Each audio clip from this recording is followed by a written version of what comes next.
Ionization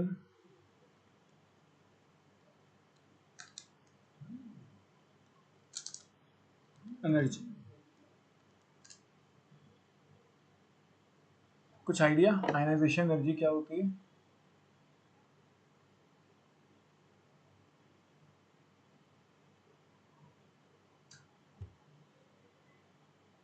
sir एक second, आपकी आवाज नहीं आ रही थी, स्क्रीन दिख रही थी, क्या बोल रहे हो? आयनाइजेशन एनर्जी कुछ आइडिया क्या होती है? Sir removal of electron. देखो बेसिकली अब हमारे पास एक न्यूक्लियस है एंड एक शेल है, शेल के हिसाब से ही समझते हैं, ठीक है। उस शेल में कोई इलेक्ट्रॉन पड़ा है और ये शेल जो है वो वैलेंस शेल होना चाहिए, ऐसा नहीं कि कोई भी shell, this must be a valence shell. अगर ये वैलेंस शेल है तो ये जो इलेक्ट्रॉन होगा this will be valence electron, ठीक है। इलेक्ट्रॉन और न्यूक्लियस के बीच कैसी फोर्सेस होती हैं? Attractive forces. यस। अब मुझे इस इलेक्ट्रॉन को बाहर निकालना है, मुझे इस इलेक्ट्रॉन को बाहर निकालना है तो इस फोर्सेस को तोड़ना होगा। तो हम मिनिमम टू मिनिमम कितनी एनर्जी सप्लाई करें कि ये बॉन्ड टूट जाए एंड इलेक्ट्रॉन फ्री हो जाए, उस एनर्जी को हम क्या बोल रहे हैं? Ionization energy. तो minimum energy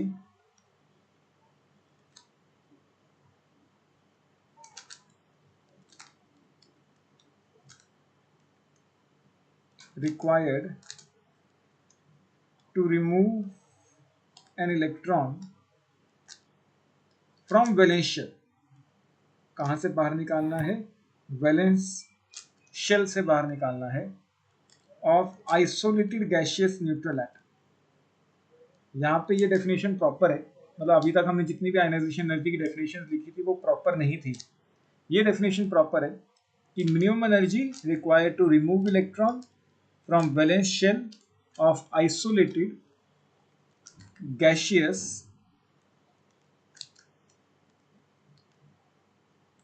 neutral atom. Sir ये जो पिछले चैप्टर में किया था वही है? नहीं, ये थोड़ा अलग है, ठीक है। वहां पे तो हमने आयनाइजेशन एनर्जी कैलकुलेशंस की थी ना कि एनर्जी कितनी चाहिए होगी। Yes sir. अब हम कंपैरिजन करेंगे एलिमेंट्स के बीच कि किसकी आयनाइजेशन एनर्जी ज़्यादा होगी, किसकी कम होगी, उस तरीके से लेफ्ट टू राइट जाएंगे तो क्या होगा, टॉप टू बॉटम जाएंगे तो क्या होगा, एक तरह से वैसा चीज़। सर ये आइसोलेटेड गैसियस क्या होता है? आइसोलेटेड का मतलब जिसपे कोई एक्सटर्नल फोर्स ना लग रही हो। आइसोलेटेड का मतलब क्या है कि भाई उस पर कोई भी no external force must be there, उस पर कोई भी एक्सटर्नल फोर्स नहीं होनी चाहिए। ये कॉमा है, आइसोलेटेड एंड गैशियस अलग अलग है। गैशियस तो हमें क्लियर ही है कि गैशियस स्टेट होनी चाहिए उसकी, एंड न्यूट्रल एटम होना चाहिए, ठीक है। आइसोलेटेड क्यों होना चाहिए साक्षी? मतलब उस पर कोई बाहर से फोर्स आएगी तो वो हमारी आयनाइजेशन एनर्जी को कैसे डिस्टर्ब कर सकती है?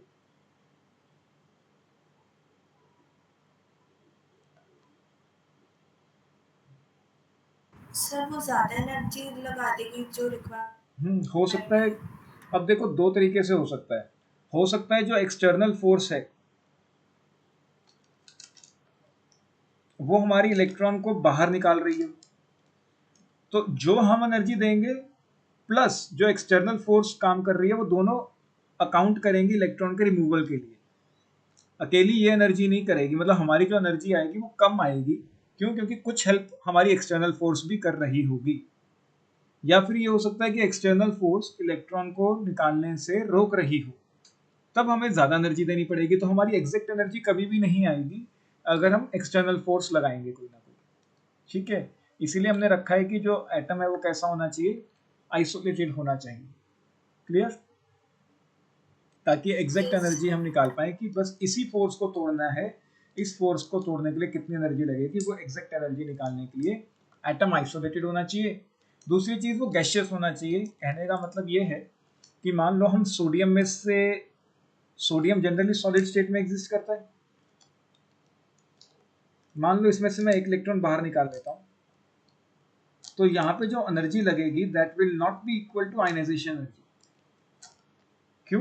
क्योंकि यहाँ पे जो स्टेट है ये गैसियस स्टेट नहीं है, हमें पहले इसको सब्लाइम करना होगा और इसको गैसियस स्टेट में लेके आना होगा। अगर गैसियस स्टेट में से मैं इलेक्ट्रॉन बाहर निकालूंगा तब मैं कहूंगा कि इस प्रोसेस को करने के लिए जो भी एनर्जी लग रही है that will be ionization energy.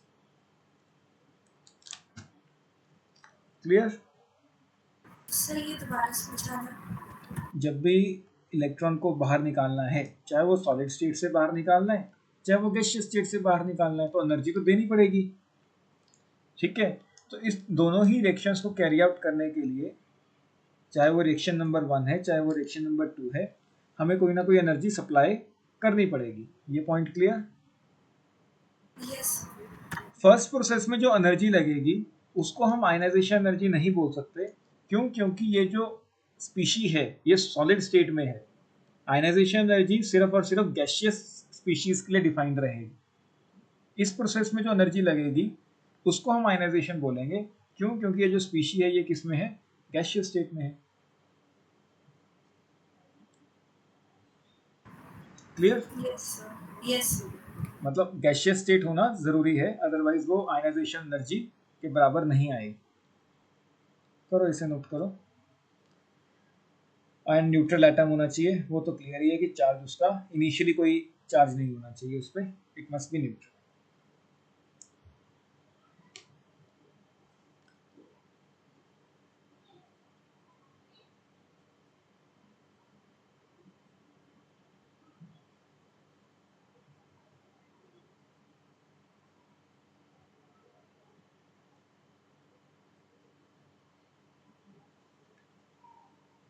Sir done. Done. तो आयनाइजेशन एनर्जी का हमने बेसिकली वेरिएशन पढ़ना है कि अगर हम लेफ्ट टू राइट जाएं तब क्या होगा, टॉप टू बॉटम जाएं तब क्या होगा।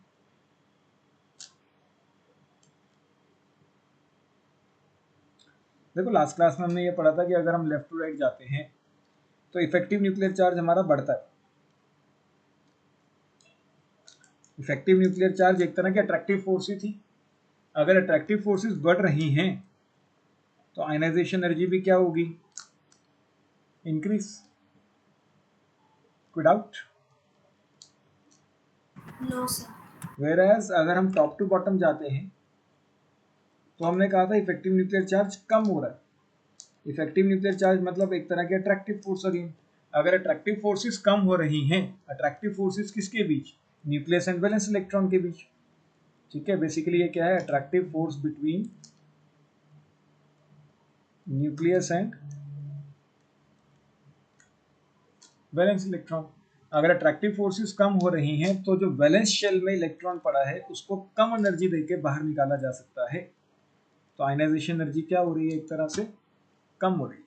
क्लियर? Yes sir. ठीक। अच्छा, अगर मैं कहूं कि इन अ पीरियड हमें आयनाइजेशन एनर्जी मैक्सिमम कहां पे मिलेगी, कुछ आइडिया? सर राइट में। नोबल गैसेस में, क्योंकि एक तो बहुत ज़्यादा स्टेबल है, यस। इतनी आसानी से इलेक्ट्रॉन बाहर नहीं निकालने देंगी वो, ऊपर से उसका इफेक्टिव न्यूक्लियर चार्ज भी ज़्यादा रहेगा। ठीक है, तो in a respective period, in a respective period, noble gases has highest value of ionization energy। अगर हम एक पीरियड में बात करें तो जो नोबल गैसेस होती हैं उसकी आयनाइजेशन एनर्जी मैक्सिमम रहती है। कोई दिक्कत? No sir. ठीक, कल से नोट फिर आगे करते हैं।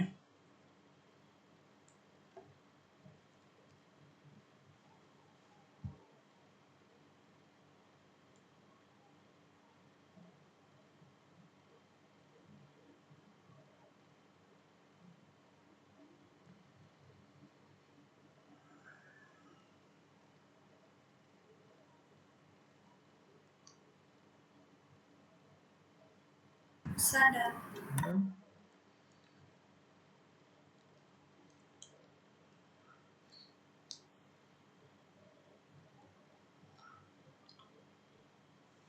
यहाँ पे एक नोट डालो,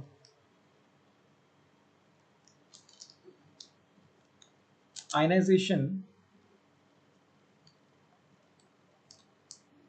is 1:1 process,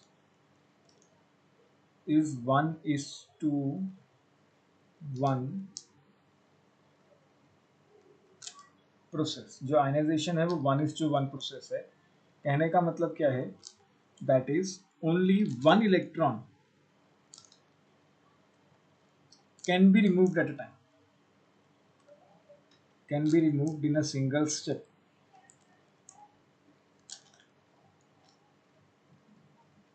कहने का मतलब ये है कि हम रिएक्शन लिखते हैं कि मैग्नीशियम को हमें कन्वर्ट करना है मैग्नीशियम +2 में, ठीक है। ऐसा नहीं है कि दोनों इलेक्ट्रॉन इकट्ठे बाहर आ जाएंगे, can not take place in single step. ऐसा नहीं है कि दोनों इलेक्ट्रॉन इकट्ठे बाहर हम निकाल सकते हैं, can not take place in single step, it is a multi step process. Step 1 क्या रहेगा, पहले पहला इलेक्ट्रॉन बाहर निकलेगा,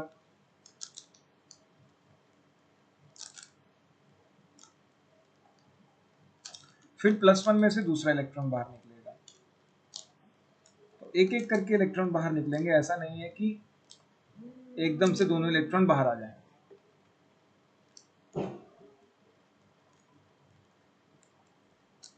क्लियर, कोई डाउट? No sir. ठीक, करो इसे नोट।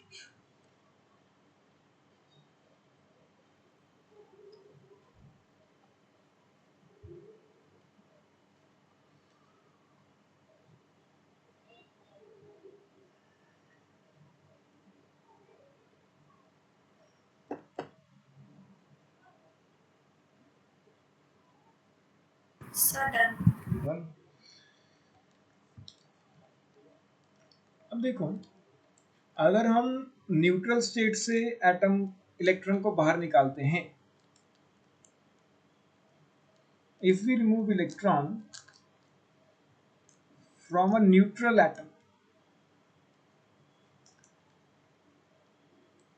मतलब अभी तक उसमें से एक भी इलेक्ट्रॉन बाहर नहीं निकला था, हम पहला इलेक्ट्रॉन बाहर निकाल रहे हैं। कहने का मतलब क्या है, रिमूवल ऑफ फर्स्ट इलेक्ट्रॉन, ठीक है ना। हम पहला इलेक्ट्रॉन बाहर निकाल रहे हैं, उसमें से अभी तक एक भी इलेक्ट्रॉन बाहर नहीं निकला था। If we remove electron from a neutral atom, that is removal of first electron, तब जो एनर्जी लगेगी उसको हम बोलेंगे फर्स्ट आयनाइजेशन एनर्जी, IE1।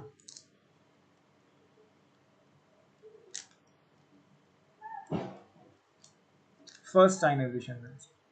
कहने का मतलब क्या है, मान लो मुझे मैग्नीशियम में से एक इलेक्ट्रॉन मैं बाहर निकाल देता हूँ, तो जब मैं एक इलेक्ट्रॉन बाहर निकाल दूंगा तो इस प्रोसेस में जो भी एनर्जी लगेगी that will be first ionization energy. कोई डाउट? और अगर मैं सेकंड इलेक्ट्रॉन बाहर निकालूंगा, when we remove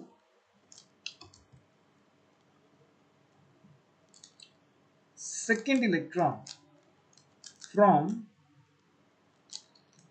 any unipositive ion, unipositive ion का मतलब एक ऐसा आयन जिसके ऊपर चार्ज होगा +1। क्यों? क्योंकि एक इलेक्ट्रॉन तो पहले ही बाहर निकल चुका है ना, ठीक है। अब हम सेकंड इलेक्ट्रॉन बाहर निकाल रहे हैं, एक इलेक्ट्रॉन ऑलरेडी बाहर निकल चुका है तो उसके ऊपर ऑलरेडी कितना चार्ज होगा, +1। तब जो एनर्जी लगेगी उस एनर्जी को हम बोलेंगे सेकंड आयनाइजेशन एनर्जी।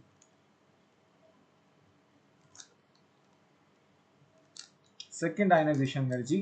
कहने का मतलब ये है कि मान लो हमारे पास Mg+1 ऑलरेडी बन चुका है, अब Mg+1 में से हम एक इलेक्ट्रॉन और बाहर निकाल रहे हैं और क्या बनाना चाहते हैं, Mg+2। इस प्रोसेस में जो भी एनर्जी रिक्वायर्ड होगी that will be second ionization energy. कोई डाउट? सर डेफिनेशन में लिखा है कि ये न्यूट्रल एटम होना चाहिए। हाँ वो सिर्फ फर्स्ट आयनाइजेशन एनर्जी के लिए। अब हमने सक्सेसिव आयनाइजेशन एनर्जी, बेसिकली अब जो हम टॉपिक कर रहे हैं वो है successive ionization energy.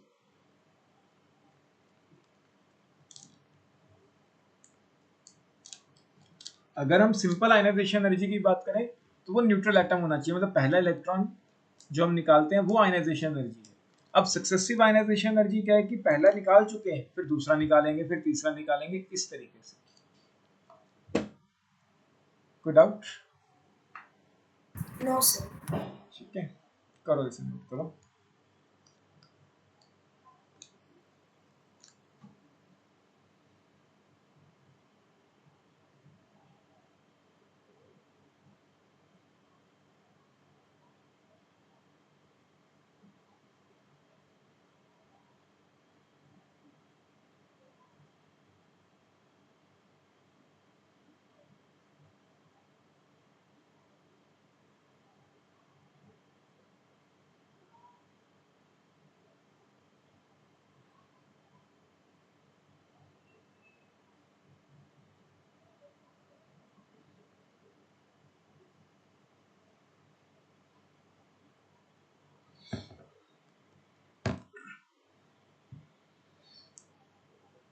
Sir done.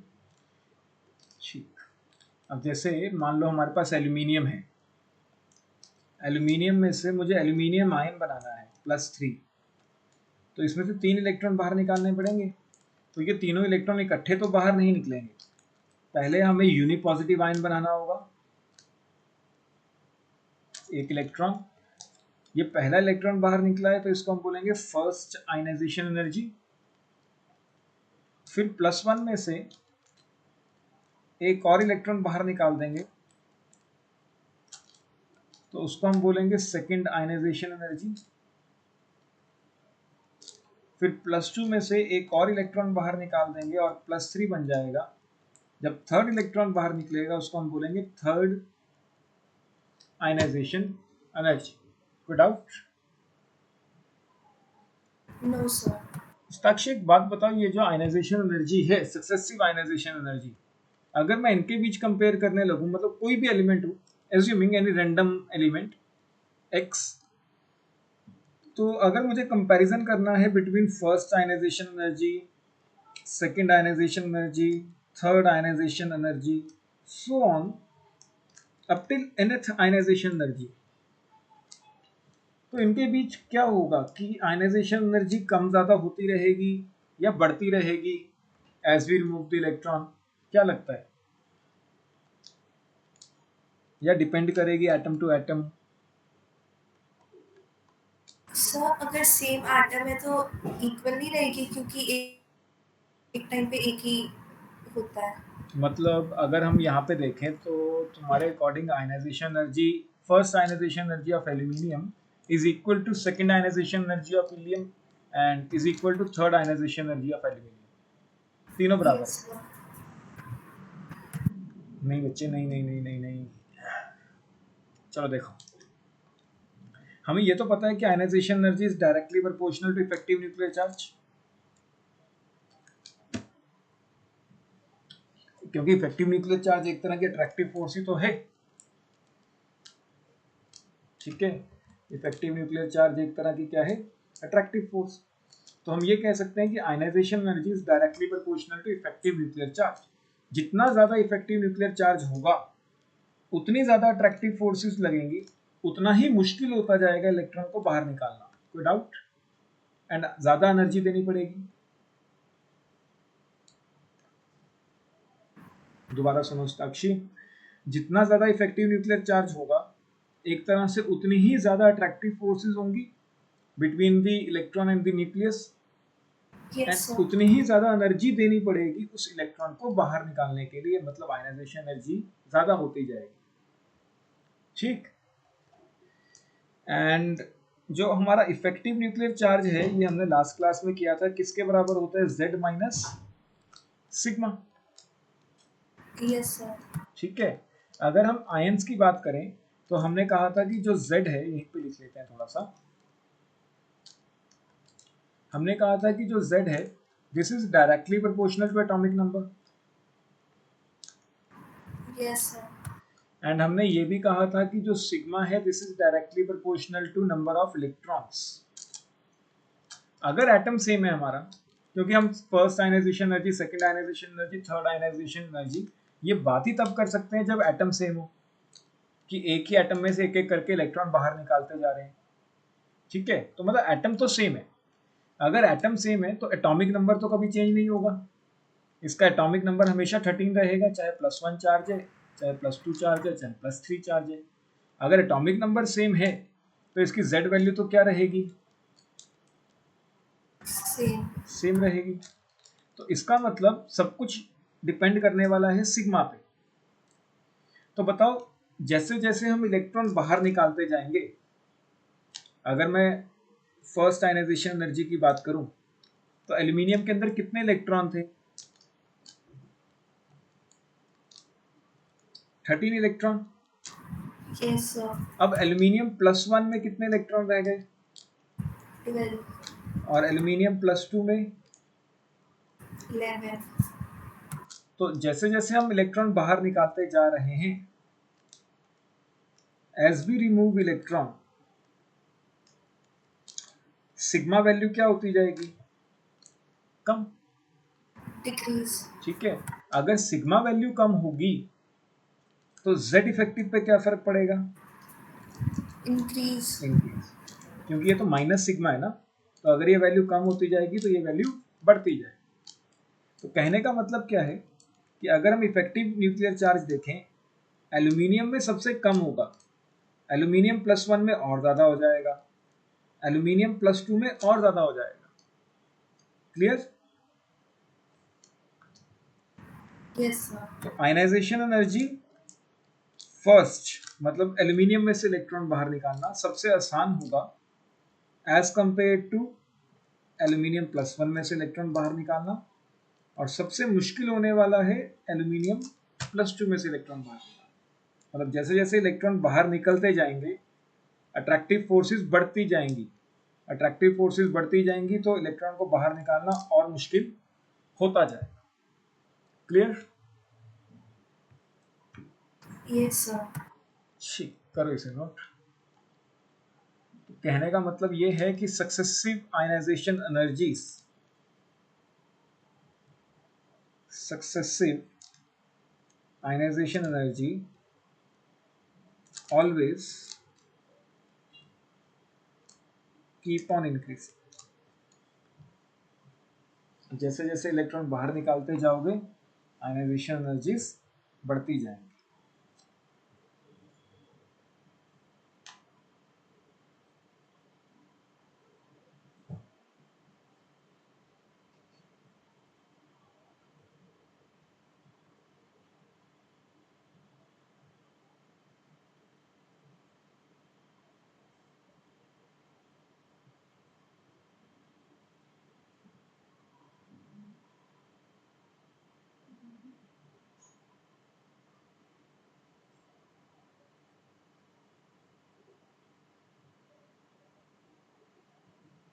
Sir done. ठीक, अब हम बात करते हैं कंपैरिजन की। यही रह गया।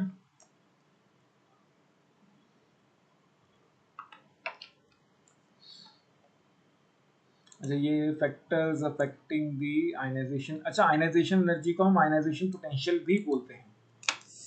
ठीक है, factors affecting the ionization energy या ionization potential, one and the same thing. कई बार आयनाइजेशन पोटेंशियल दे देगा, कई बार आयनाइजेशन एनर्जी दे देगा। तो सबसे पहला तो है एटॉमिक साइज। जैसे जैसे साइज बढ़ेगा आयनाइजेशन एनर्जी क्या होती जाएगी?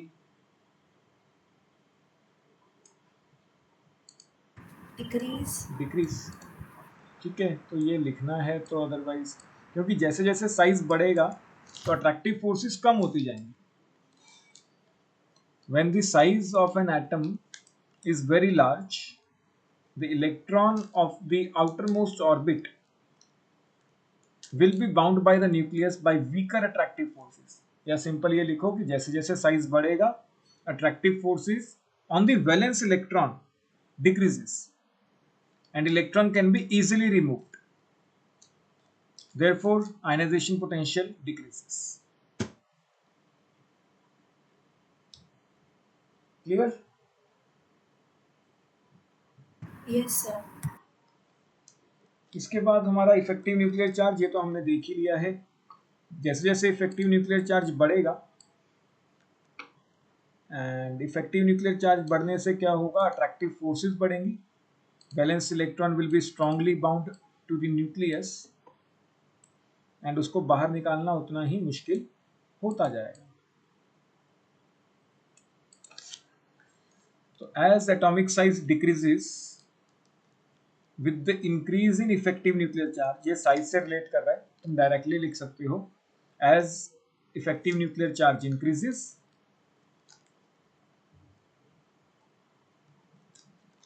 attractive forces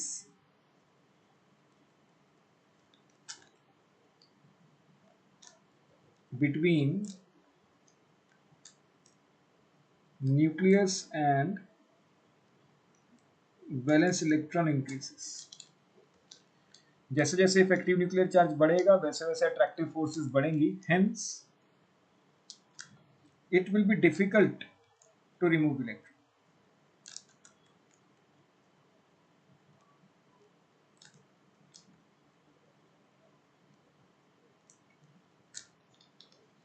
Hence ionization energy increases. Clear? Without? No, sir. लिखना है साक्षी से या कैसे? सर मैं स्क्रीनशॉट ले रही थी, लिख लूंगी बाद में। ठीक, पक्का? Yes sir. ठीक ठीक, क्योंकि आगे के फैक्टर्स तुम्हें समझने होंगे, मेन है आगे के।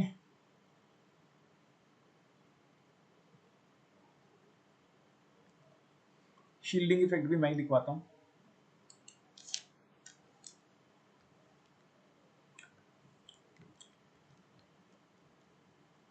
थर्ड है शील्डिंग इफेक्ट। शील्डिंग कांस्टेंट है या शील्डिंग इफेक्ट? Effect, okay. इसका बताओगी साक्षी, ये डायरेक्टली प्रोपोर्शनल होगा या इनवर्सली?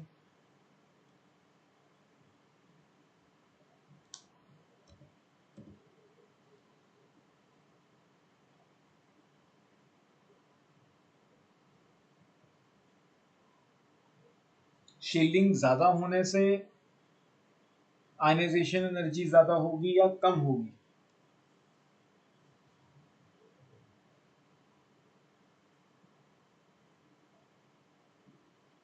सर कम होगी।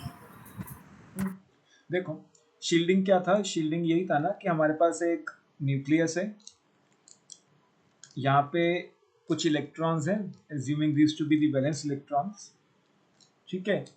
अब शील्डिंग में हमने क्या कहा था कि अंदर वाले इलेक्ट्रॉन, जो अंदर वाले इलेक्ट्रॉन हैं वो बाहर वाले इलेक्ट्रॉन को बचा लेते हैं अट्रैक्टिव फोर्सेस से, यही कहा था। तो अगर शील्डिंग अच्छी होगी तो इस पे अट्रैक्टिव फोर्सेस ज्यादा नहीं लगेंगी।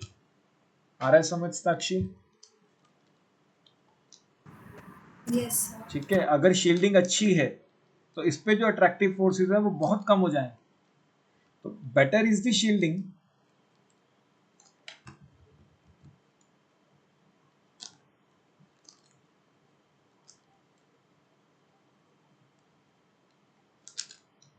lesser will be the attractive forces, lesser will be the attractive forces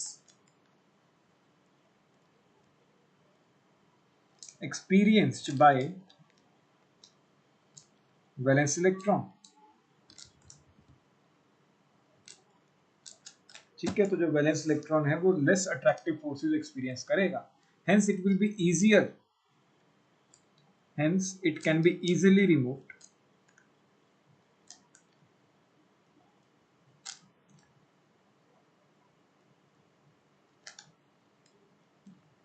thereby ionization energy decreases as shielding increases. जैसे जैसे शील्डिंग बढ़ेगी आयनाइजेशन एनर्जी कम होती जाएगी, क्योंकि अच्छी शील्डिंग मतलब less attractive forces on the valence electron. कोई डाउट इसमें साक्षी? No sir.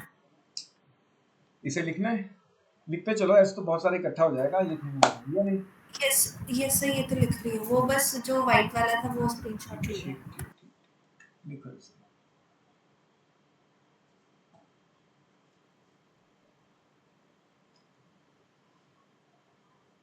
तो हमारा एक टेस्ट भी पेंडिंग है, हम संडे टेस्ट रखें?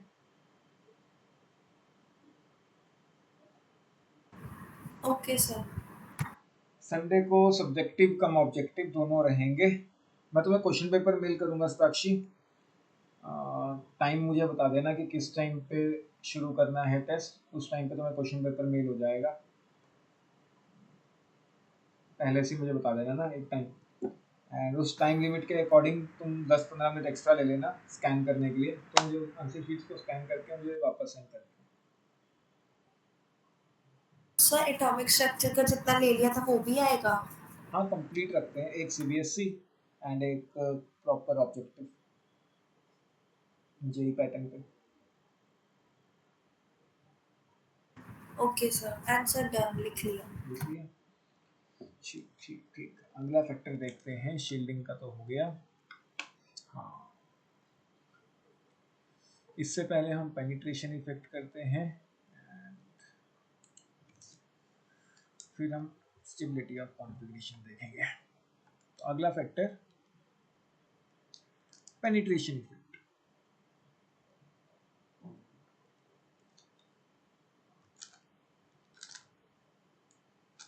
पहले तो हमें ये देखना होगा कि पेनिट्रेशन इफेक्ट क्या होता है। ठीक है, बेसिकली पेनिट्रेशन क्या है, अगर हम सिंपल वर्डिंग में समझें, मान लो यहाँ पे जैसे लकड़ का पाउडर सा नहीं बना लेते हैं, ऐसा कुछ पाउडर का ढेर पड़ा है। ठीक है, हमने बुलेट फायर की यहाँ से, तो हम मान लो एक फर्स्ट केस में बुलेट यहाँ तक जाके रुक गई, सेकेंड केस में बुलेट अंदर तक चली गई, तो हम क्या कहते हैं कि बुलेट हैज पेनिट्रेटेड मोर, होता है ना। सिमिलरली हमारे पास एक न्यूक्लियस है, एक एटम है, ये न्यूक्लियस है एंड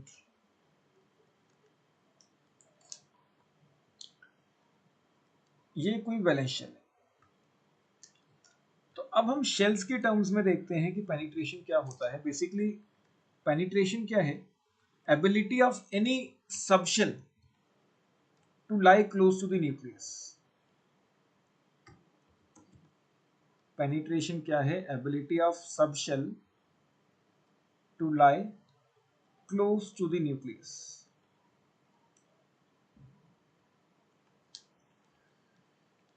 ठीक है, कि कितना पास जा सकता है, या ये कहें एटम के कितना अंदर है। जैसे यहाँ पे हमने कहा ना कि बुलेट ज्यादा अंदर चली गई है, ज्यादा अंदर चली गई है, तो हमने कहा कि इट हैज पेनिट्रेटेड मोर। ठीक है, जबकि ये थोड़ा बाहर ही है तो इसकी पेनिट्रेशन कम है। तो इसी तरीके से हम एटम्स के केस में देखते हैं। एटम्स के केस में हम क्या कहते हैं कि भाई it is the ability of a subshell, it is the ability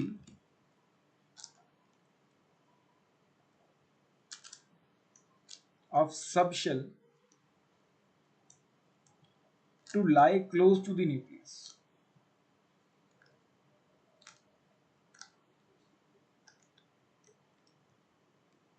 It is the ability of subshell to lie close to the nucleus, that is to penetrate more inside the atom. कोई doubt? No sir. ठीक है, and it is observed कि जो हमारा S subshell होता है उसका penetration सबसे ज्यादा होता है। मतलब एस सबशेल न्यूक्लियस के बहुत पास लाई करता है, followed by P, followed by D, and सबसे बाहर होता है हमारा एफ। ठीक है, it is observe that the penetration effect follows the order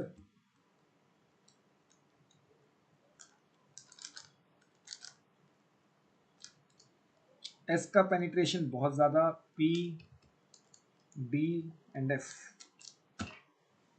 कहने का मतलब क्या है, S lie closest to the nucleus।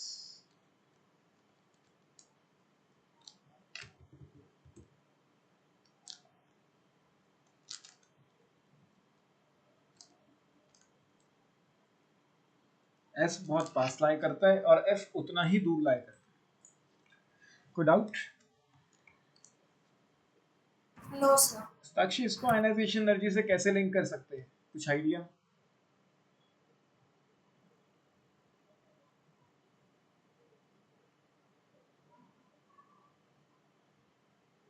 Sir more close to nucleus less attractive force. अगर हम शेल चेंज कर दें तब क्या ये सब शेल वैलिड रहेगा? सर मतलब? मान लो एक इलेक्ट्रॉन है जो सेकंड शेल से बाहर निकालना है, ठीक है, एक इलेक्ट्रॉन है जो थर्ड शेल से बाहर निकालना है, तो क्या तब भी हम सब शेल्स चेक करेंगे? सर सेकंड वाले में कम होगी एंड थर्ड में ज़्यादा। Ionization energy. Yes sir. चलो दोबारा से समझते हैं चीजें को। चलो ये देखो, ये यहाँ तक इतना क्लियर है कि अगर ज्यादा पास है तो उस पर अट्रैक्टिव फोर्सेस ज्यादा लगेंगी, ठीक है। Yes sir. बेसिकली अगर एक इलेक्ट्रॉन है जो एस सब शेल में है तो वो सबसे ज्यादा strong attractive forces experience feel कर रहा होगा, तो इसको निकालना बहुत ज्यादा मुश्किल होने वाला है। वेयर एज अगर एक इलेक्ट्रॉन पी में है तो उसकी अट्रैक्टिव फोर्सेस कंपैरेटिवली कम होंगी एंड उसको निकालना कंपैरेटिवली इजियर रहेगा। वहीं पे एक इलेक्ट्रॉन है अपने पास डी में, उसकी अट्रैक्टिव फोर्सेस और कम हो जाएंगी एंड उसको निकालना और ज़्यादा इजी हो जाएगा। वेयर एज अगर हम एक इलेक्ट्रॉन लेते हैं एफ में तो उसको तो अट्रैक्टिव फोर्सेस नेग्लिजिबल फील हो रही होंगी एंड उसको निकालना सबसे ज़्यादा आसान रहेगा, ठीक है। That is if electron is to be removed,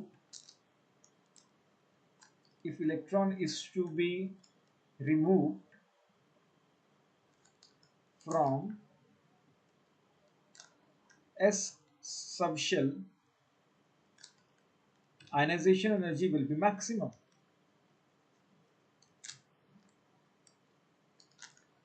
Since it lies very close to the nucleus,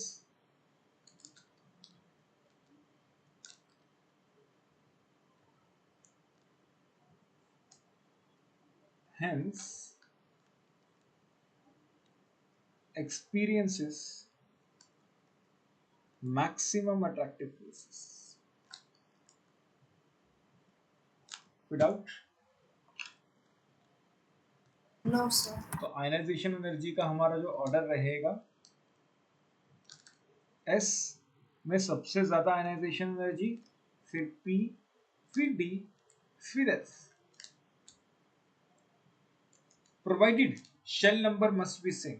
सब शेल तभी चेक करने हैं जब शेल नंबर सेम होगा, प्रोवाइडेड शेल इज सेम। जब तक शेल सेम है तभी हम सब शेल का ये ऑर्डर बना सकते हैं। ऐसा ना होना कि एक इलेक्ट्रॉन सेकंड में पड़ा और एक थर्ड में पड़ा और हम कंपेयर कर रहे हैं सब शेल्स के थ्रू, तब सही नहीं चलेगा। कोई डाउट? No sir.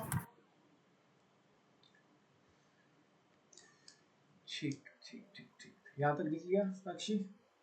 क्लियर है ना? Yes sir. इसके एग्जांपल्स अभी लेते हैं सबके एक एक करके।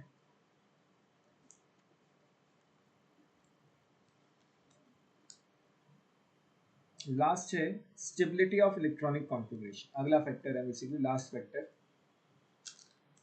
Stability of electronic configuration. Sakshi, एक एलिमेंट है, कोई भी एक एलिमेंट ए ले लेते हैं, एज्यूमिंग दिस टू बी ए, ठीक है, and it has a p4 configuration, मतलब वैलेंस शेल में उसके 4 इलेक्ट्रॉन पड़े हैं p ऑर्बिटल्स। p4 कॉन्फ़िगरेशन का मतलब उसके वैलेंस शेल में जो इलेक्ट्रॉन पड़े हैं वो p ऑर्बिटल में पड़े हैं 4 इलेक्ट्रॉन्स। एक और एलिमेंट है अपने पास, element number b, it has a p3 electronic configuration, मतलब उसके वैलेंस शेल में p ऑर्बिटल्स में 3 इलेक्ट्रॉन पड़े हैं। क्या लगता है साक्षी, किसकी आयनाइजेशन एनर्जी ज्यादा होगी, किसकी आयनाइजेशन एनर्जी कम रहेगी?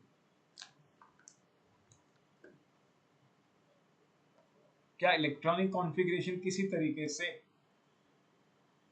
इसको इफेक्ट कर सकती है?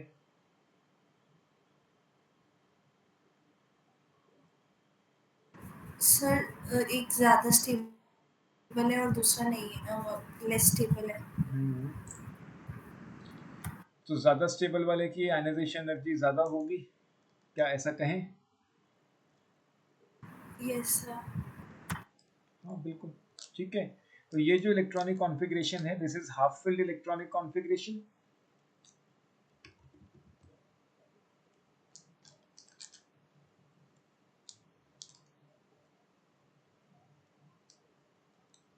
हाफ फिल्ड इलेक्ट्रॉनिक कॉन्फ़िगरेशन जो कि क्वाइट स्टेबल होती है, ठीक है, जबकि ये अदर्स में आती है, नो सच स्पेशल स्टेबिलिटी, ऐसा कुछ स्पेशल स्टेबिलिटी तो नहीं है इसके अंदर, ठीक है, यानी लिख लेते हैं नो सच स्पेशल स्टेबिलिटी। तो यहां से मैं ये कह सकता हूं, क्योंकि ये स्टेबल है तो इसमें से इलेक्ट्रॉन बाहर निकालना बहुत मुश्किल होने वाला है, quite stable, hence will not lose electron easily. ये स्टेबल है तो इसमें से इलेक्ट्रॉन इतना इजीली बाहर नहीं जाएगा, hence high energy will be required.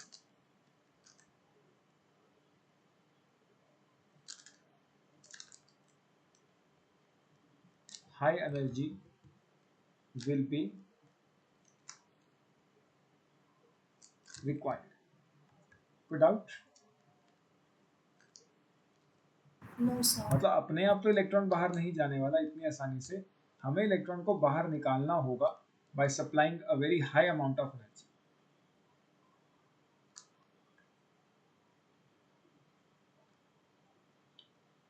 वहीं पे अगर हम इसकी बात करते हैं P4 वाले की, P4 में एज सच कोई ज्यादा स्टेबिलिटी तो है नहीं, ठीक है, नो स्पेशल स्टेबिलिटी। इनफैक्ट अगर हम इसमें से एक इलेक्ट्रॉन बाहर निकाल दें, ठीक है, अगर मैं इसमें से एक इलेक्ट्रॉन बाहर निकाल दूं तो ये उल्टा स्टेबल हो जाएगी,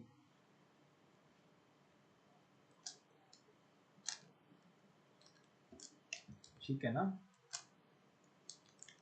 अगर मैं इसमें से एक इलेक्ट्रॉन बाहर निकाल दूं तो ये स्टेबल हो रही है, तो ये तो हंसते खेलते इलेक्ट्रॉन बाहर निकाल देगी।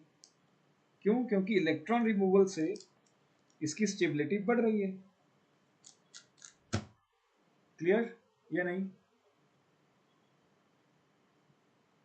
Yes sir.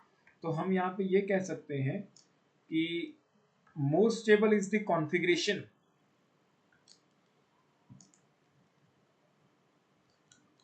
more stable is the configuration, difficult will be electron removal, electron को बाहर निकालना उतना ही मुश्किल होगा, hence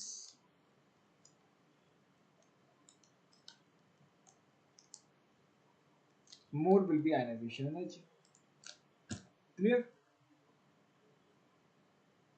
यस सर। नोट करो इन चीजों को, यहाँ से ना,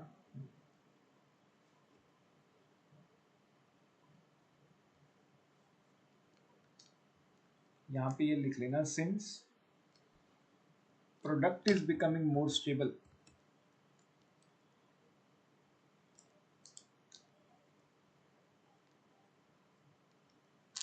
since product is becoming more stable, hence electron will be easily lost.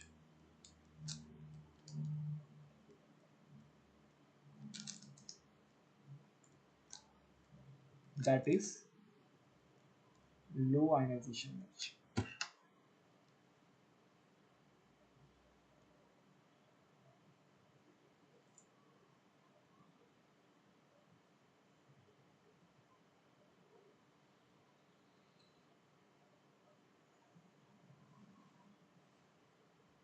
Sir, last line. Last line. Yeah.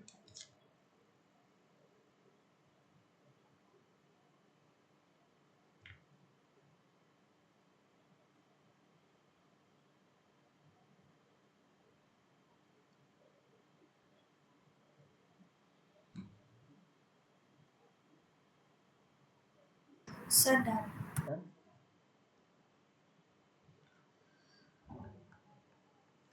ठीक, तो ये तो सारे फैक्टर्स हो गए, 4-5 फैक्टर्स कर लिए हमने। अब हम बात करते हैं कि अगर हमें आयनाइजेशन एनर्जी का कंपैरिजन करना है बिटवीन टू एटम्स तो कैसे करें। ठीक है, how to compare ionization energy of two atoms. देखो, अगर कभी भी दो नॉन एडजेसेंट एटम्स को कंपेयर करना है, if we have to compare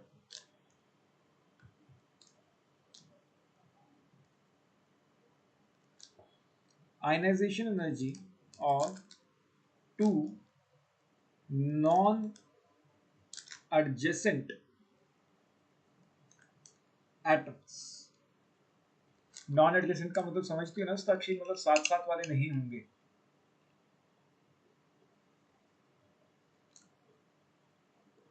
minimum 1 atom gap must be there।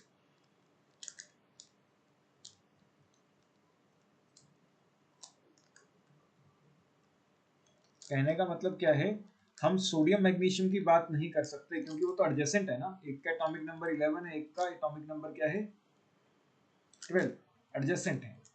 लेकिन अगर मैं कहूं कि सोडियम और एल्यूमिनियम ये नॉन एडजेसेंट है क्योंकि एक का एटॉमिक नंबर 11 है और एक का एटॉमिक नंबर क्या है 13। क्लियर साक्षी? Yes, sir. ठीक है, if we have to compare ionization energy of two non-adjacent atoms, then always use effective nuclear charge for comparison। तो हमेशा हमें क्या चेक करना है, इफेक्टिव न्यूक्लियर चार्ज को चेक करना है फॉर कंपैरिजन। और जितना ज्यादा इफेक्टिव न्यूक्लियर चार्ज उतनी ही ज्यादा ionization energy. Clear? Yes, sir. अगर एडजेसेंट एलिमेंट्स को चेक करना पड़ गया तो if we have to compare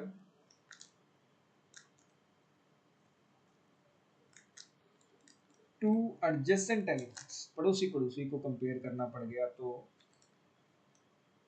if we have to compare two adjacent elements, firstly always check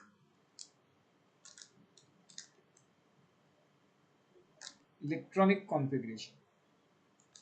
सबसे पहले क्या चेक करनी है, इलेक्ट्रॉनिक कॉन्फ़िगरेशन। अगर इलेक्ट्रॉनिक कॉन्फ़िगरेशन से आंसर मिल गया तो वेल एंड गुड। ठीक है, इफ गॉट आंसर तब तो ठीक है, well and good. Electronic configuration से आंसर कैसे मिलेगा कि जिसकी कॉन्फ़िगरेशन स्टेबल होगी उसकी आयनाइजेशन एनर्जी क्या हो जाएगी, ज्यादा। Clear? Yes sir. If unable to get answer,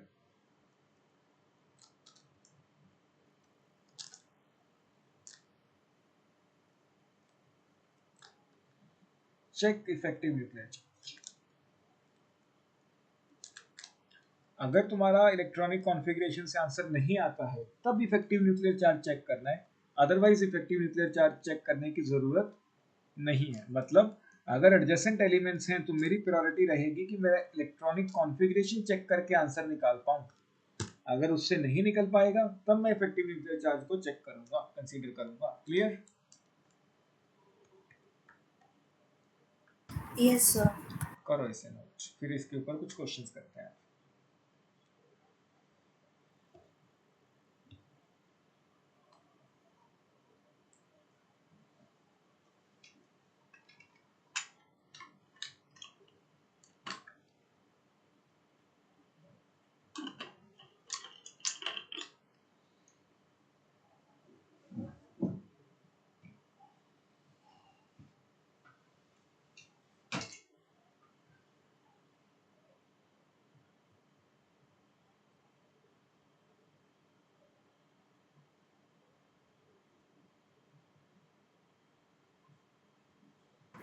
sir done.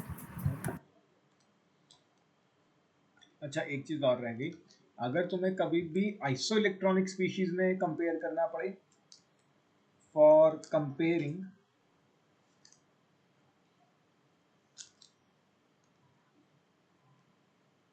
Iso electronic species,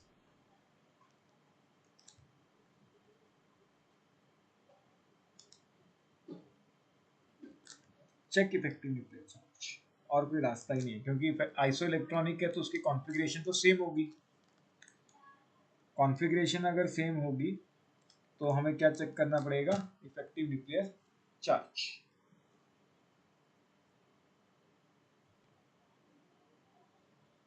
कोई डाउट यहाँ तक साक्षी? No sir. ठीक, कुछ क्वेश्चंस चेक करें अब, या पहले शुरू से ही शुरू करते हैं। यहाँ तक नोट कर लिया? Yes sir.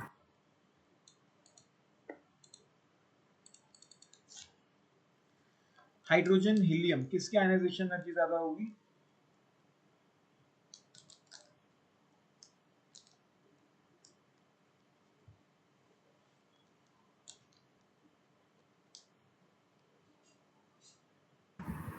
हाइड्रोजन। कैसे बच्चे? Sorry, helium helium. Helium. Helium fully filled है, नोबल गैस है, इतने आसानी से यस। इलेक्ट्रॉन को बाहर नहीं जाने देगा। सोडियम मैग्नीशियम किसकी आयनाइजेशन एनर्जी ज्यादा होगी?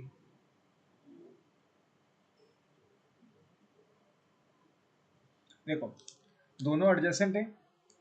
एडजेसेंट है तो सबसे पहले हम क्या चेक करेंगे, इलेक्ट्रॉनिक कॉन्फ़िगरेशन। तो सबसे पहला काम है इलेक्ट्रॉनिक कॉन्फ़िगरेशन। इलेक्ट्रॉनिक कॉन्फ़िगरेशन क्या है इसकी, नियॉन 10 3s1। मतलब इस इलेक्ट्रॉन को मुझे बाहर निकालना है, ये मेरा वैलेंस इलेक्ट्रॉन है। वेयर एज मैग्नीशियम की कॉन्फ़िगरेशन अगर हम देखें तो वो है नियॉन 10 3s2। तो कहीं ना कहीं ये मेरा फुली फिल्ड है,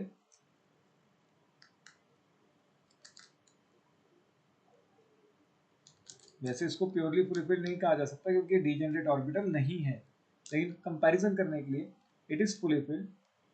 और ये क्या है, हाफ फिल्ड। तो इसमें से इलेक्ट्रॉन बाहर निकालना कंपैरेटिवली इजियर होगा। तो सोडियम की आयनाइजेशन एनर्जी कम होगी as compare to magnesium. Clear? Sir fully filled stable स्टेबल नहीं है? हाँ, तभी तो उसकी आयनाइजेशन एनर्जी ज्यादा है ना, इसमें से इलेक्ट्रॉन बाहर नहीं निकलेगा ना। ज्यादा स्टेबल है ज्यादा स्टेबल है तो डिफिकल्ट टू रिमूव इलेक्ट्रॉन।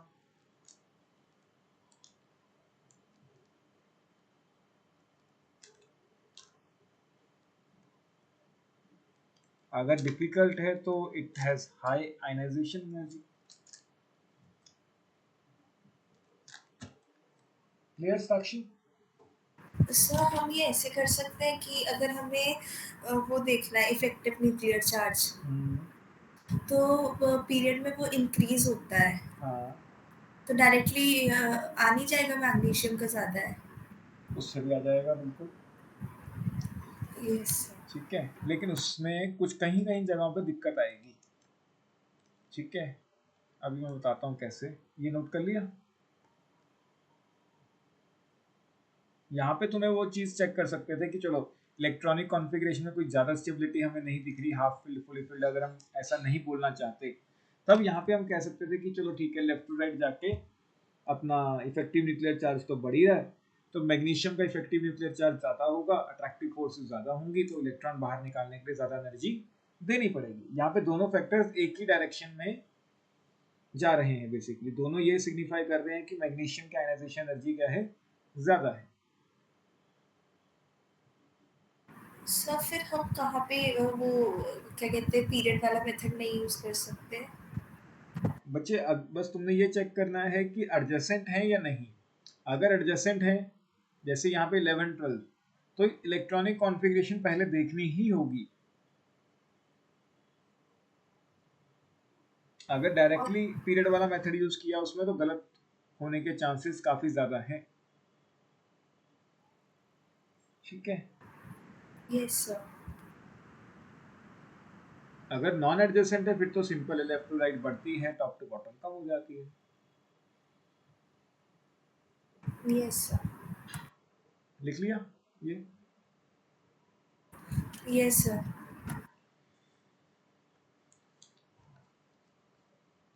चलो अब बेरिलियम बोरॉन, इनको कंपेयर करके बताओ किसकी आयनाइजेशन एनर्जी ज्यादा होगी।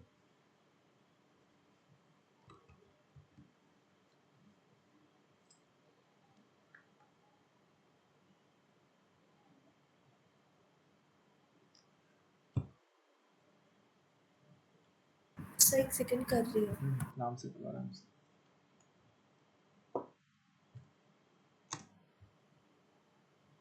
सर बेरिलियम, क्यों? वो मोर स्टेबल है। अब यहाँ पे 2-3 पॉइंट्स आएंगे, ये सब सीबीएसई के क्वेश्चन है। देखो, अब क्योंकि ये एडजेसेंट है तो हमें इलेक्ट्रॉनिक कॉन्फ़िगरेशन ही चेक करनी पड़ेगी पहले, तो इलेक्ट्रॉनिक कॉन्फ़िगरेशन चेक कर लेते हैं। 1:2, 2s2। 2:2। ठीक है, जबकि यहाँ पे बनेगा 1:2,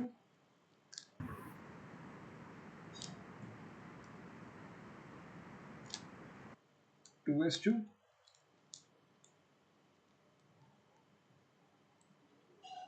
2p1। तो ये तो है फुली फिल्ड, पहला पॉइंट कि भाई ये तो फुली फिल्ड है, तो हमारा आंसर यहीं से आ गया। देखो, लेकिन अगर हम यहाँ पे इफेक्टिव न्यूक्लियर चार्ज वाला लगाते तो बोरॉन की ज्यादा आनी चाहिए थी, है ना? Yes sir. तो इसलिए ही जब एडजेसेंट हो तो सबसे पहले कॉन्फ़िगरेशन चेक करना जरूरी है। फुली फिल्ड है, पहला पॉइंट कि भाई फुली फिल्ड है तो ज्यादा आयनाइजेशन एनर्जी लगेगी।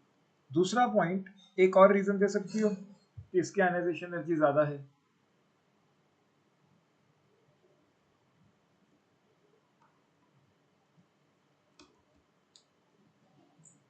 एक तो हम यही लिखेंगे कि भाई इसकी फुली फिल्ड कॉन्फ़िगरेशन है तो इलेक्ट्रॉन को बाहर निकालना मुश्किल होगा, मतलब थोड़ा सा एक्सप्लेन करना पड़ेगा अगर पेपर में आ गया, तो उसकी आयनाइजेशन एनर्जी ज्यादा हो जाएगी। तो ये एक और रीजन।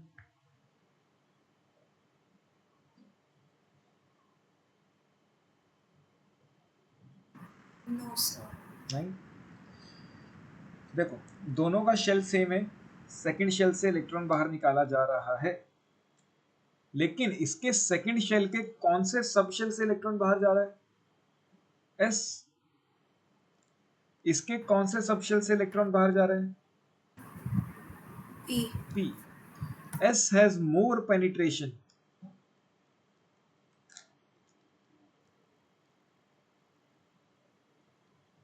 Then p. एस पे इलेक्ट्रॉन की अट्रैक्टिव फोर्सेस जो लग रही होंगी वो ज्यादा लग रही होंगी, hence in s electron experiences more attractive forces, hence difficult to remove.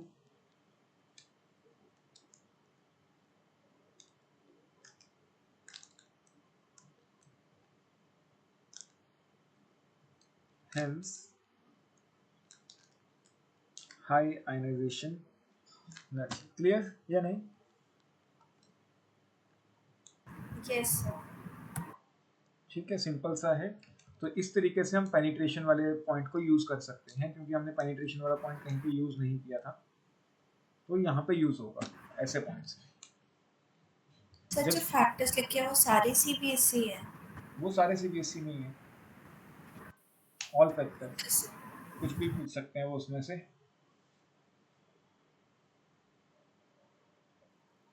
ठीक है, तो एस का पेनिट्रेशन बहुत ज़्यादा है, पेनिट्रेशन बहुत ज़्यादा है, तो उस पर अब देखो पेनिट्रेशन तभी लगा सकते हैं जब शेल नंबर सेम हो, ये ध्यान रखना। यहाँ पे भी सेकंड शेल था, यहाँ पे भी क्या था, सेकंड शेल, वो होना ज़रूरी है। अगर वो नहीं है तब हम नहीं लगा पाएंगे ये चीज़। ठीक, यस सर। करो, नोट करो, जब नोट कर लोगे तो बताना, फिर आगे करते हैं।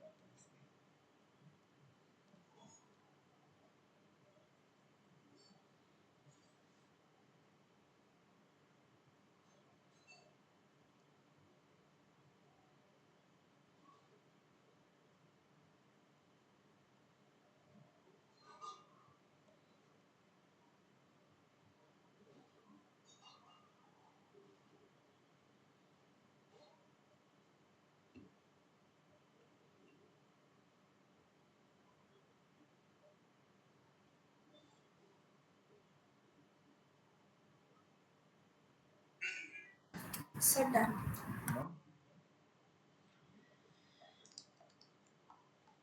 अगर मैं मैग्नीशियम और एल्यूमिनियम में कंपेयर करना चाहूँ साक्षी,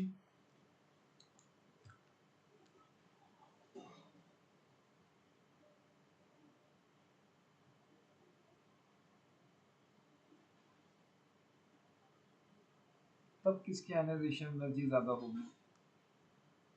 ये सी कर रही हूँ।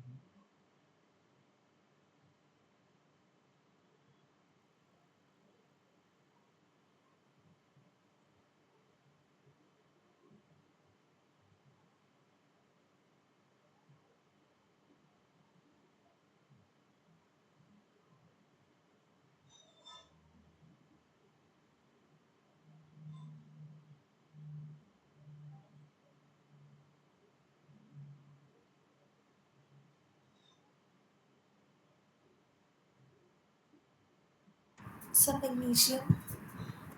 सेम रीजंस, मैग्नीशियम की ज़्यादा होगी। एक तो इसमें भी फुली फिल्ड बनेगा, नियॉन 10 3s2 फुली फिल्ड। इसमें क्या बनेगा, नियॉन 10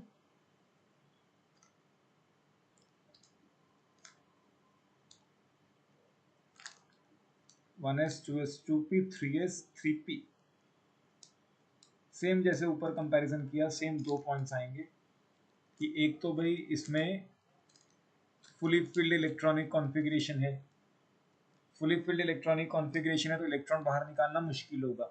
दूसरा पॉइंट क्या आएगा कि शेल इज सेम, जबकि इसमें इलेक्ट्रॉन बाहर जा रहा है एस सब शेल से, इसमें बाहर जा रहा है पी सब शेल से, तो एस का पेनिट्रेशन ज़्यादा होगा and ionization energy will be high.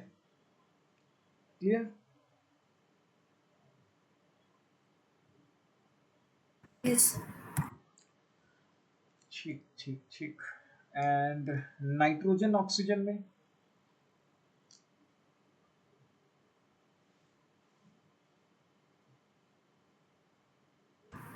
Sir oxygen. Oxygen क्यों?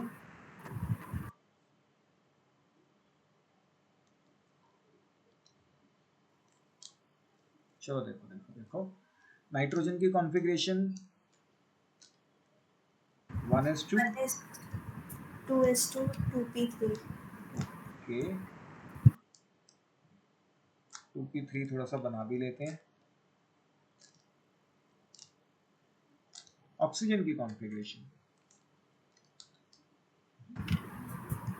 1s2 2s2 2p4। क्या हमें कॉन्फ़िगरेशन चेक करनी भी चाहिए साक्षी, या सीधा इफेक्टिव न्यूक्लियर चार्ज से आंसर कर लेना चाहिए? सर इलेक्ट्रॉनिक कॉन्फ़िगरेशन अब एडजेसेंट है। इलेक्ट्रॉनिक कॉन्फ़िगरेशन क्या कहती है? सर नाइट्रोजन का ज़्यादा होगी, वो हाफ फिल्ड है। Half filled, half filled, more stable, high ionization है। ये तो अदर्स में आ गया ना, सेम वही केस आ गया कि ये तो उल्टा स्टेबल हो जाएगा अगर एक इलेक्ट्रॉन बाहर निकाल दे। यस कोई डाउट? No sir. अगर हम 3 एलिमेंट्स को अरेंज करें, ये तो 2 एलिमेंट्स है ना, एक काम करते हैं, ये नोट कर लिया? Yes sir.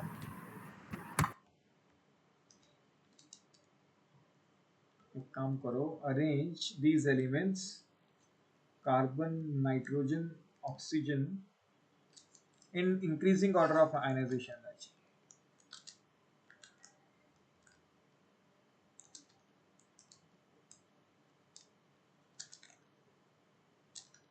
अरेंज करना है,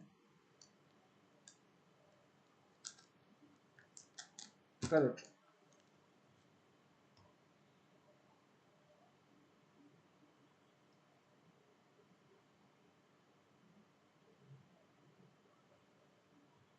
sir ONC ONC increasing order,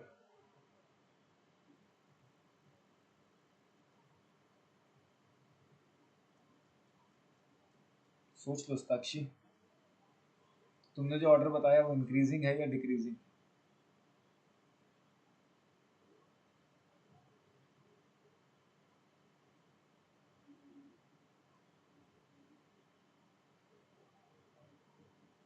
चलो देखो साक्षी, मैं करवाऊँ एक क्वेश्चन? हाँ सर एक गलती से समझ आ गई, N में सबसे ज़्यादा है, बट C और O कैसे करना है? देखो, कार्बन और नाइट्रोजन में जब हम कंपैरिजन करेंगे तो इलेक्ट्रॉनिक कॉन्फ़िगरेशन चेक करनी पड़ेगी क्योंकि एडजेसेंट है। ठीक है, इसका एटॉमिक नंबर है 6, इसका एटॉमिक नंबर है 7, ये हाफ फील्ड बनेगा यस तो सर। इसकी आयनाइजेशन एनर्जी ज़्यादा आ जाएगी। फिर हम नाइट्रोजन ऑक्सीजन में से चेक कर लेते हैं एक बार। Nitrogen oxygen are again adjacent, again इसकी हाफ फील्ड इलेक्ट्रॉनिक कॉन्फ़िगरेशन बनेगी, स्टेबिलिटी ज़्यादा हो जाएगी। कोई डाउट? No sir. तो हमें ये पता चल गया है कि कार्बन और ऑक्सीजन में से नाइट्रोजन की तो आयनाइजेशन एनर्जी सबसे ज्यादा है, तो nitrogen will be on the number 1। अब ये दोनों की कंपैरिजन करना है।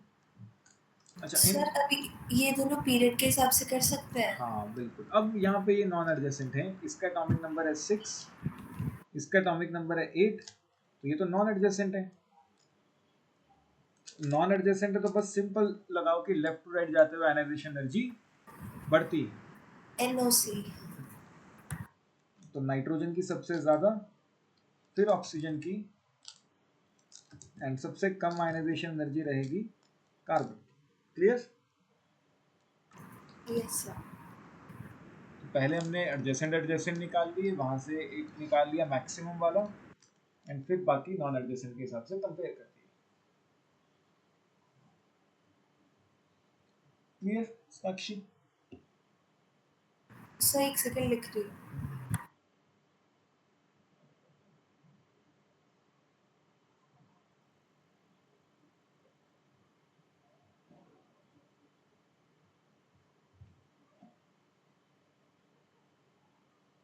Sir done. देखिए कुछ क्वेश्चंस।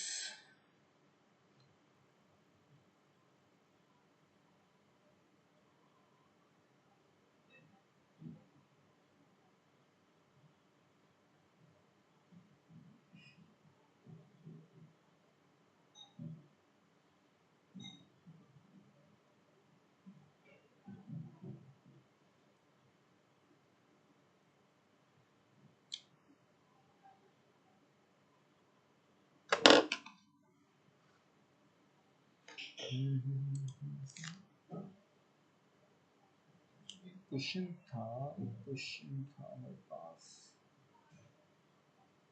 हाँ, एक क्वेश्चन लिखो, लास्ट क्वेश्चन। ये सीबीएसई में पक्का आएगा, अगर तुम्हारे स्कूल एग्जाम्स में मतलब कोई क्वेश्चन डालना हो आयनाइजेशन एनर्जी से, तो ये एक बेस्ट क्वेश्चन है। या तो नाइट्रोजन वाला देखने को मिलेगा तुम्हें, यही सेम क्वेश्चन, ठीक है, या फिर ये वाला question, explain why first ionization energy of sodium, या फिर ऐसे लिख लो, explain why IE1 first ionization energy of sodium is less than first ionization energy of magnesium, but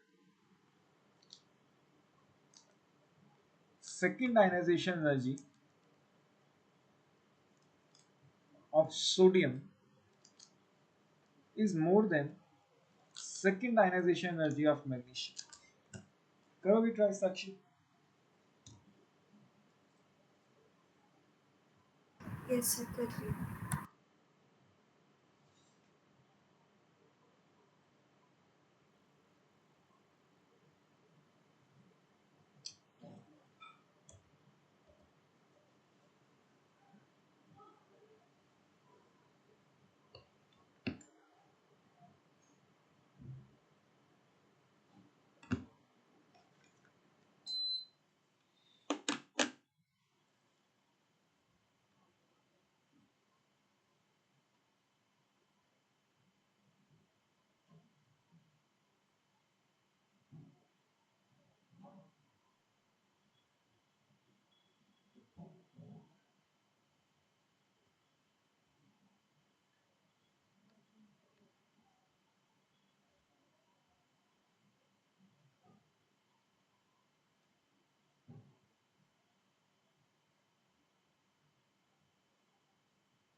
आया आंसर साक्षी?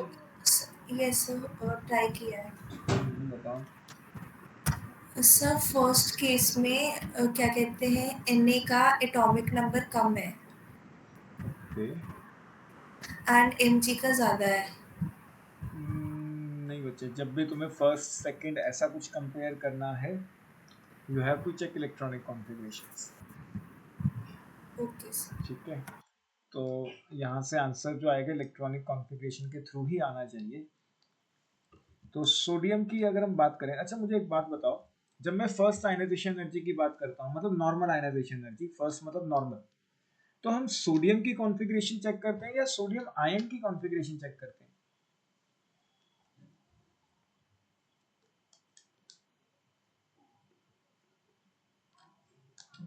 फर्स्ट आयनाइजेशन एनर्जी का मतलब सोडियम में से मैं एक इलेक्ट्रॉन बाहर निकाल रहा हूं, तो मैं किसकी कॉन्फ़िगरेशन चेक करूंगा, सोडियम की या सोडियम आयन की? Sir sodium. सोडियम की, है ना। तो ये थोड़ा ध्यान रखना, बहुत बच्चे इसमें गलती करते हैं। तो हम सोडियम की कॉन्फ़िगरेशन चेक करेंगे, एंड सोडियम की कॉन्फ़िगरेशन क्या होती है, 1s2, 2s2 या नियॉन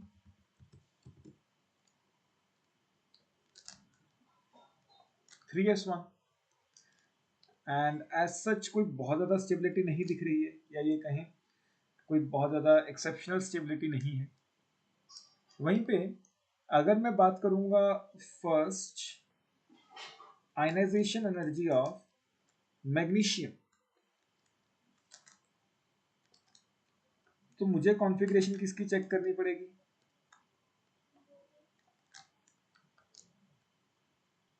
मैग्नीशियम की। Yes sir. ये जो कॉन्फ़िगरेशन है ये क्या है? Fully filled. तो हम यहाँ पे एक एक्सप्लेनेशन लिखेंगे कि in first ionization energy magnesium is fully filled in case of first ionization energy. या मैं लिखवा ही देता हूँ। तो इसमें हम जो लाइन लिख सकते हैं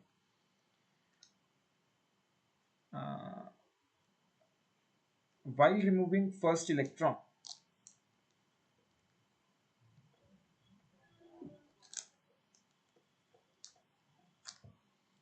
in magnesium, it has to be removed.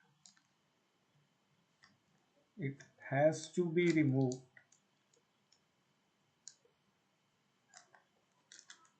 from a fully filled orbital,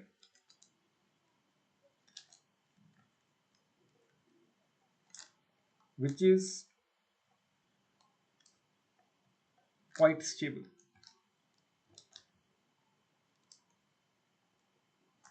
Which is quite stable. Hence, IE1 of magnesium is more than IE1 of sodium. Without no sir. First का तो हमने compare कर लिया, अब second की बात करते हैं। यहाँ पे तुम्हें दो केस बनाने पड़ेंगे, फर्स्ट का अलग से एक्सप्लेनेशन देना होगा, सेकंड का अलग से देना होगा। सेकंड आयनाइजेशन एनर्जी की बात करते हैं। सेकंड आयनाइजेशन एनर्जी मतलब सोडियम की बात करते हैं। सेकंड आयनाइजेशन एनर्जी का मतलब साक्षी एक इलेक्ट्रॉन बाहर निकल चुका है, हम दूसरा इलेक्ट्रॉन बाहर निकालने वाले हैं, ऐसा कुछ। Yes sir. अब मैं किसकी कॉन्फ़िगरेशन चेक करूं साक्षी?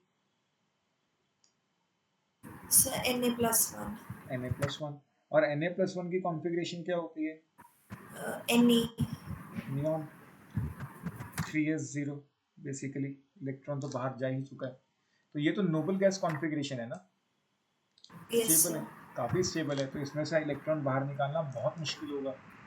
वेयरएज अगर मैं सेकेंड आयनाइजेशन एनर्जी की बात करने वाला हूँ मैग्नीशियम की, तो मतलब मैग्नीशियम में से एक इलेक्ट्रॉन बाहर जा चुका है and we are removing the second electron.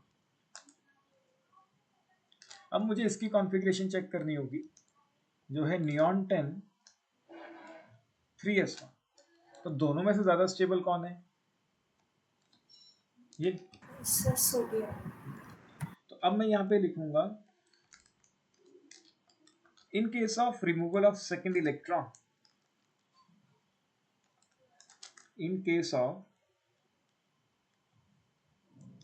removal of second electron in sodium ion, in sodium लिखोगे क्योंकि हमने लिख दिया है कि सेकेंडरी इलेक्ट्रॉन, तो सेकेंड इलेक्ट्रॉन किसका? सोडियम का। ठीक है, इन sodium it has to be removed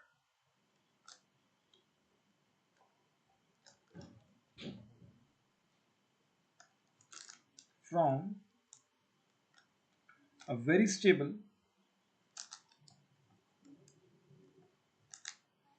noble gas like electronic configuration, noble gas like electronic configuration, noble gas like electronic configuration, which is quite difficult.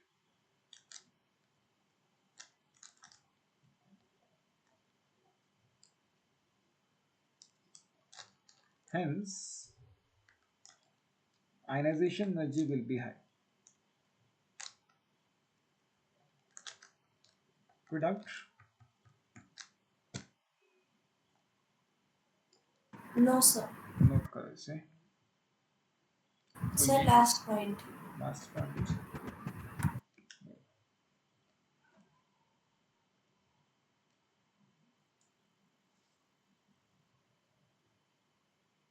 Sir done.